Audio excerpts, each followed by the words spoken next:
उज्जैन नगरी में राजा विक्रमादित्य का शासन था। उनका राज्य समृद्ध था, लेकिन वे हमेशा सोचते थे, क्या मेरी प्रजा वास्तव में खुश है। एक दिन महल के द्वार पर एक भिखारी आया। उसके कपड़े फटे थे और चेहरा थकान से झुका था। उसने कहा, राजन, 2 दिन से मैं भूखा हूँ, थोड़ा अन्न दे दो। राजा ने तुरंत भोजन और वस्त्र दिलवा दिए। जाते जाते भिखारी बोला, राजन, आपने दान दिया, पर क्या आपने कभी यह जाना कि भिखारी बनना कैसा होता है। राजा उस रात बहुत देर तक सोचते रहे। अगले दिन उन्होंने निर्णय लिया कि वे साधारण व्यक्ति बनकर 3 दिन तक नगर में घूमेंगे। पहला दिन शुरू हुआ। राजा फटे पुराने कपड़ों में निकल पड़े। वही भिखारी उन्हें वापस मिला और बोला, लगता है तुम भी मेरे जैसे हो गए हो, चलो साथ रहते हैं। दोनों ने मंदिर की सीढ़ियों पर रात बिताई। ठंडी हवा और भूख ने राजा को बेचैन कर दिया। राजा ने महसूस किया कि भूख केवल पेट नहीं बल्कि आत्मा को भी जला देती है। दूसरा दिन हुआ। राजा ने भीख मांगने की कोशिश की, पर किसी ने कुछ नहीं दिया। एक व्यापारी ने ताना मारा, काम करो तभी भीख मिलेगी।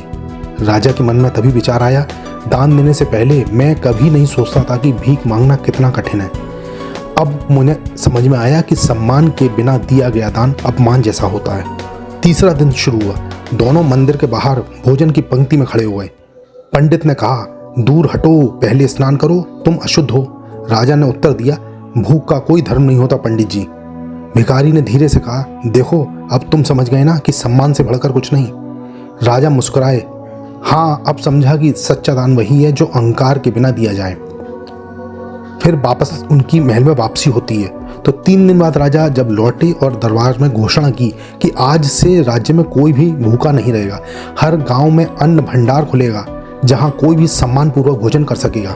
उन्होंने भिखारी को बुलाकर कहा, तुमने मुझे सिखाया है कि राजा होना अधिकार नहीं, जिम्मेदारी है। भिखारी बोला, राजन, आपने मेरे जीवन को अर्थ दिया। राजा फिर मुस्कुराए और बोले, और तुमने मेरे शासन को आत्मा दी है।